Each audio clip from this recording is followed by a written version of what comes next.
Welcome to Squawk. I'm Bruce Whitfield. Joining me tonight, the Prodigal Father returns. David Shapiro from his travels as the all-share index takes the elevator past the 45,000 mark. Massmart gets the boot as Shoprite wins its exclusivity case. Pick and Pay eats away at more growth, but only just. Pravin Gordon whipping his colleagues into order. But is there anything else that came out of any value in the medium-term budget policy statement? Telecom calls out Jacques Schinderhutter. MTN reporting slight subscriber growth, which is nice to see. Plus, where there is smoke, there's always BAT. They expect another year of growth. Plus, we'll look at SARS's revenue statistics, the latest from the tax numbers here on Squawk.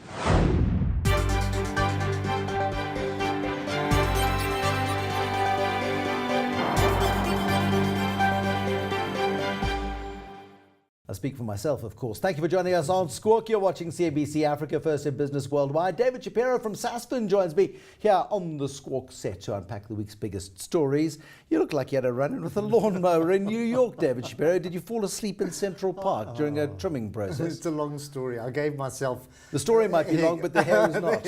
I gave myself a haircut and my guard fell off and I suddenly shaved a path from my ear to the middle of my scalp. I'm so sorry I missed it. So thank goodness I was away. I at least had 10 days. This is 10 days growth. So it's, and I keep coming on to the show wanting to brush it. You know? Those of us who are more follically challenged are jealous of your rapid growth. I tell you what, it's been a busy week, and why don't we kick off with the freshest news story of the day before we talk about mini budgets and before we talk about markets going through 45,000. All of that is significant. It is no small story when a financial director of a company, especially a partially state-owned company listed on the JSE, gets himself suspended from his job. Jacques Schinderhutter suspended this morning. It's a surprise. He's ex-ABSA. It was a big gain for Telkom for him to have joined. And this is quite worrying. You know, once you get lawyers involved, and if you've seen the big statement there, lawyers are getting involved, investigating it. There is a disciplinary hearing. One wonders whether what's it about. Remember, the share price has gone up quite a lot. I mean, it's been a magnificent performer over the last few months. You start to think, is it associated with that? Has he been doing anything for the accounts, or is it personal? So it creates a lot of wonders, and it's no wonder that the share price has fallen back. Well, today the share price coming back around 4%. The share price, however, has doubled over the last 5 or 6 months since Sibo Maseko came in and took over as chief executive, of course, of Telkom, and we've had a new chairman, a new board.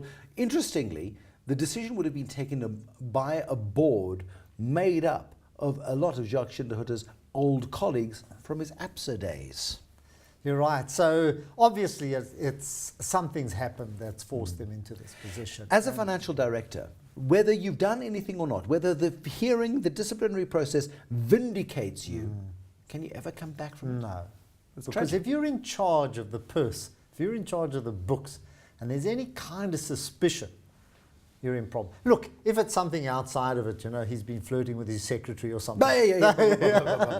Those kind of things don't involve, but still, it does put a test on your character or a question mark about your character. In any case, whether you're guilty or innocent, it makes very little difference in the long term. It's the most boring job.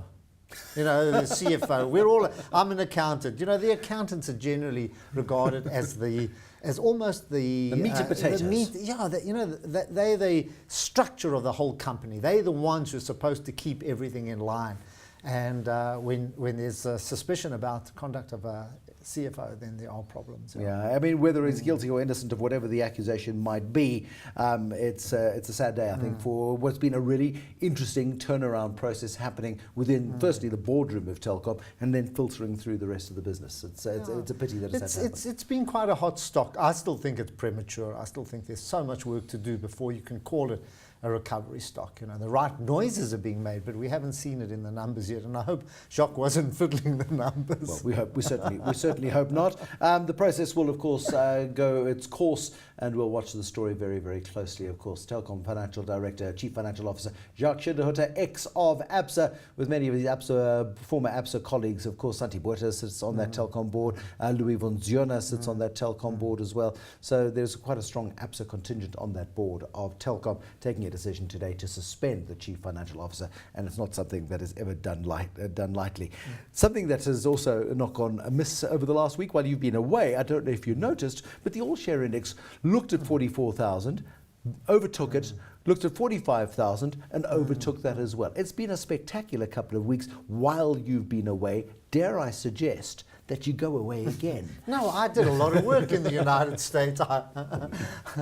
I sat through the entire debacle over the debt ceiling. Yeah, absolutely. And I think it's all around that, the fact that tapering is likely to be delayed because of the outcome of the debates there and all the crisis in America. I think, and that's really why why markets are pushing us, especially ours. Bruce, there is an element that worries me about our market. I think, and it's something that concerns me and something that one has to look at. I think that we're not creating anything new here in terms of the stock market. There are no new listings. There's nothing fresh coming on. And what happens is money keeps building up. And I think a lot of money is starting to find its way into stocks and pushing up stocks that shouldn't be at kind of levels like this. When I say shouldn't, I shouldn't tell the market how to perform. But it's a bit concerning that you've been in this market for a year or two. Okay, you've watched these bubbles come and go, and I call them bubbles because I firmly believe we're in a bubble phase. We look at yesterday's medium-term budget policy statement coming out of the finance minister. He's revised growth down to 2.1%. Right, exactly. We're in an environment where companies are trading on multiples of 20 plus in an environment that is growing at 2% on average. Now, that is not that gap is too big. That's what worries me. Not the offshore companies. I've got no issues with British American Tobacco, the Richemonts, the breweries, those international companies who can handle high multiples. But if you looked over the last quarter, and I was trying to reconcile Pick n Pay's performance. In fact, over a year, Pick n Pay is only up about 2%. In fact, it's been still one of the shoddiest performers over the last year. Yet, over the last quarter, it's gone up 28 to 29%. And about half of that in the last 3 days. Sure, but it's not alone. No. The whole retail sector has turned around as well. Foschini, Truworths, Mr. Price, all of those are up 20 to 25% in the same period. And I asked myself, why? There's no evidence that the consumer is back, that's buying, and these companies are doing well. Yes, there might be elements that they might be stealing a little bit of market share here and there. And those are the things that concern me. When you see Telecom running the way it has, when you see a lot of our smaller and medium companies, then you believe that it's nothing more than the weight of money pushing shares up. Our shares are good, our companies are well run, etc. But there's a price that you can pay for a South African company, and we're paying too much. We're paying it. We're paying too much. Yeah. Medium-term budget policy statement. Pravin Gordhan comes out yesterday and says, "I'm cancelling all credit cards. You can't have DOPs at company functions. You can't drive a posh car. You have to drive an Audi A6. I mean, the Audi A6 is a nice car. They're not exactly taking away all the toys. Yet there's a symbolic gesture in here to say, let's cut out some of the worst excesses at the very top of government." I think it's a message. I think it's a message to government, and it's a message right down the line, right down to the municipalities of how to conduct yourself and not to use either taxpayers' money really for your own entertainment. If Sting was going to sing a song about this, it'd be "Message Without a Bottle." I like it. There we go. You can use it. It is, but I mean, you're not going to save an enormous amount. But I think that Pravin has to send out the right message to all departments, and he's been forced into this situation. I don't think he's got much margin to go. There's no growth at the top line. The only way we can shrink the deficit is to decrease the expenses, and hopefully that falls to the bottom line. He gets very grumpy at any suggestion of cynicism in the gesture that's been put forward. But it was a last-minute cabinet call. I wonder if Pravin Gordhan went to the cabinet yesterday morning saying, guys, we've been talking about reforming this ministerial handbook for the last 4 years. I need some good news to put into my mini budget speech. I've got absolutely nothing positive to say. So how about we give people a headline to talk about?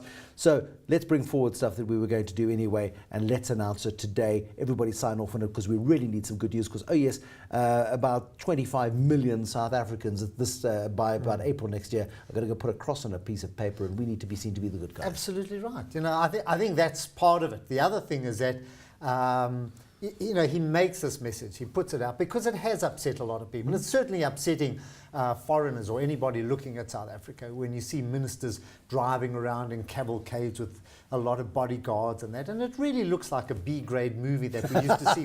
Remember those Richard Burton movies? And that? You remember the Richard Burton movies. It's a caricature of Africa. And it's not seen in a good light, and hopefully he's trying to clamp down on that. The other thing is, you're dead right. You know, I never trust an analyst who never gives me both sides of the story, the positive and the negative, because every company has vulnerabilities. And I would have preferred him to have given both sides. Instead, he obfuscates by saying, you know, we're building a road from Umtata to Butterworth, or something, little things like that, as though we're doing a lot. We're building a dam in the Eastern Cape. Actually, we need 100 new dams. Exactly. Near all the main centres, water treatment services that work, etc., etc., etc. And give a comparison. You know, to say that the South African economy has grown from 1994 to this and so much, hold it.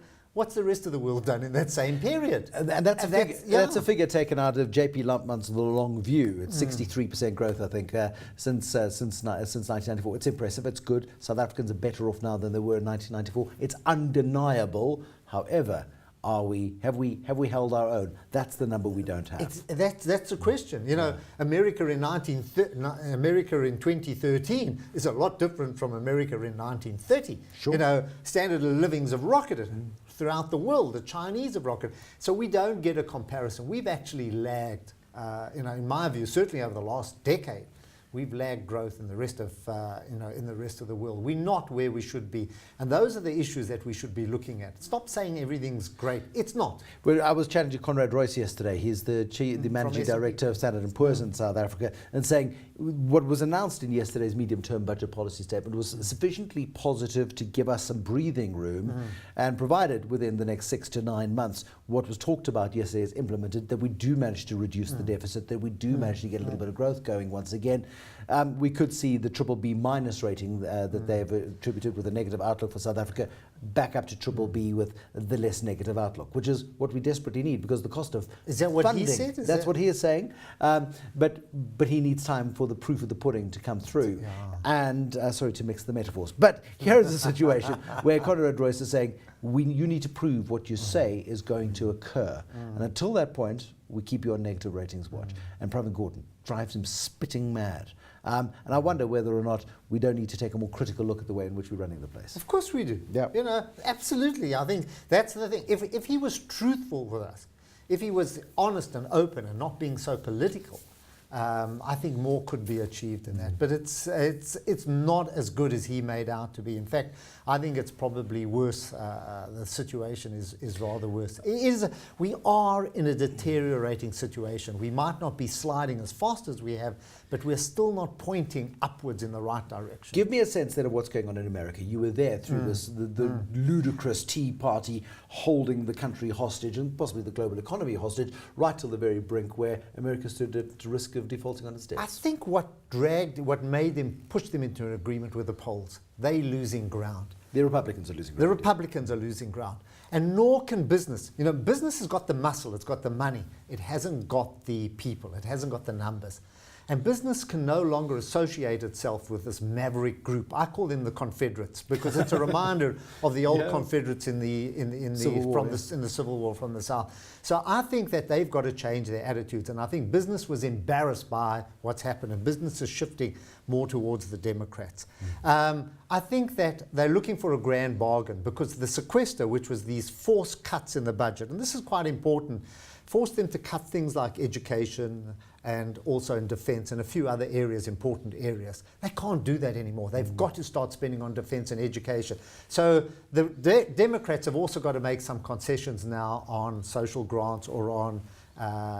Is America a better place today than the last time you visited versus the time before versus the time before? What's your sense of optimism? No doubt about it. There's absolutely no doubt it's growing. You know, look, I was in New York, and New York is New York. It's not really indicative, because what struck me is the number of tourists, and also the number, the changes, Spanish speaking, a lot of Asians, a lot of Chinese that are there, that with American accents, whose kids are now going to college there. And those are the changing demographics. But Bruce, 6 o'clock in the morning, 12 o'clock at night, go to a Starbucks, you're number 10 in the queue. You go to a supermarket, there's just a lot happening. But what impressed me as well, and this is what we forget about America, and it's a very vital point, there are 4 sciences for which the Nobel Prize is given. I'm ignoring literature and peace. I can't remember them all. There's medicine, economics, Your point. They won 3. Yes. It's the hub of global They innovation. won 3. It is the hub of global innovation in whatever area. And as long as they are the hub, they will drive the world. And I think we tend to forget it. We love to knock them, but they just keep grinding along and just going up and up and up. And people want to go there.